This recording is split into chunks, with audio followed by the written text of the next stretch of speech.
လျှော်စက်ပြခဲအဝတ်လျှော်စက်ပြခဲရလေစက်ပြမုံယူရလဲရတယ်စက်ပြ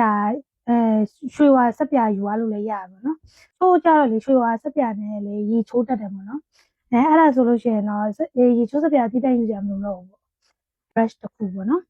brush Fuji လည်းရတယ်နော် Fuji နဲ့လေဘူးကြီးလေးတစ်ပူလောက်ယူပါဘာလို့အမှစက်ပြအရန်ဈေးကြီးတယ်စက်ပြကလေအထုပ်လေးတစ်ထုပ်ဝင်တော့မှသူအမှလေးဘာဝင်တေးသေးလေးရစား5 ရယ်ဆိုလို့ရှိရင်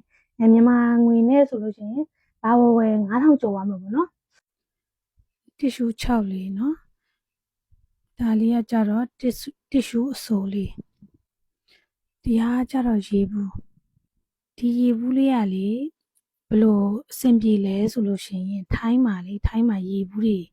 တဲလို့မရဘူးပေါ့နော်အဲ့ဒီနေရာမှာတော့မှဒီရေဘူးလေးနဲ့တင်တာတော်တော်လေးအဆင်ပြေခဲ့တယ်ပေါ့နော်ဒီလိုအကြည့်အောင်လေးပဲယူသွားနော်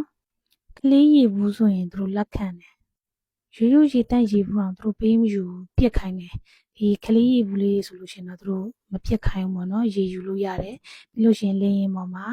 ရေတောင်းလို့ရတယ်ပေါ့နော်ထိုင်းမှာရေဝယ်ရတဲ့ရေဝယ်ဖို့ခက်ခဲတယ်ပေါ့နော်ကိုကဒီကနေယူရတာကဒေါ်လာတွေယူရတယ်စော်ဒီရောက်မှရီယယ်လဲရမယ်ဆိုတော့ထိုင်းမှာဘက်ပြန်လဲဖို့ကြတော့အဆင်မပြေဘူးပေါ့နော်အဲ့ဒါကြောင့်ရေဝယ်ဖို့ခက်ခဲတယ်အဲ့အတွက်ကြောင့်မလို့ဒီပေါ့နော်ဒီရေဘူးလေးယူသွားရင်ဒီထိုင်းရောက်ခံနေကြလို့ရှင်လေမောနဲ့ဆင်းခံနေကြရင်လေအဲ့ဒါလေးရင်မဲစီကနေပြီးတော့ရေလေးတောင်းထားလို့ရပါတယ်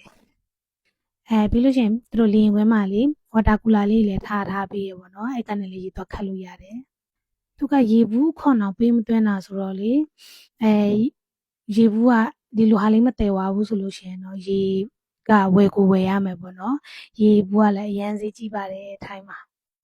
စတီဇွန်လေးတစ်ချောင်းထည့်သွားပါဆွဲထုတ်တွေကကြတော့ဒီ9ရက်တာမှာမနက်စာလေးကျွေးဟာဆိုလို့ရှိရင်နံများ6ကက်ကက်ကြီးတွေပေါ့နော်အဲ့ဒါတွေကကြတော့မြန်မာနိုင်ငံသားတွေစားဖို့တော်တော်ကိုအဆင်မပြေတာသူတို့နံများတွေကလေတအားကို6တယ်နော်ကက်မနေရတော့ပေးတယ်ပေါ့နော်ကိုဘတ်ဂျက်အေဂျင့်နဲ့သွားတယ်စားတော့အရင်ရှေ့ကောင်းမပါဘူးဆိုလို့ရှိရင်တော့ခောက်ဆွဲ6လေးထည့်သွားနော်ဘာလို့ဆိုမနက်စာဆိုလို့ရှိရင်တို့အမှရေနွေးယူလို့ရတယ်ရေနွေးယူလို့ရတယ်ဆိုလို့ရှိရင်ရေနွေးလေးနဲ့ကိုဟာနဲ့ကိုခောက်ဆွဲပြုတ်စားလို့ရတယ်ပေါ့နော်ဒါကတော့ယောက်ျားလေးကပတ်အိတ်ပူတက်တဲ့သူကတော့ဒီလိုလက်ကင်ဘန်ကလေးထည့်သွားနော်ပါဝါဘန်လေးပါထည့်သွားပေါ့နော်ဒီလိုမိန်းကလေးကြောပိတ်မကြီးမငယ်လေးပေါ့နော်ဒီလိုကြောအိတ်လေးလည်းတစ်လုံးလောက်ထည့်သွားရင်အဆင်ပြေတယ်အရန်ကြီးဝိုင်းကြတော့တစ်ခါတလေကြာရင်ဟာရမ်ထဲဝင်လို့မရတာမျိုးရှိတတ်တယ်ချေလေးလည်းတစ်စုံလောက်ထည့်သွားနော်စိတ်ပြီးတဲ့ချိန်ကြလို့ရှိရင်ကြမ်းခင်းနေရအရန်အေးတော့လေစိတ်ပြီးတဲ့ချိန်တော့တစ်စုံလောက်တော့လိုမယ်နော်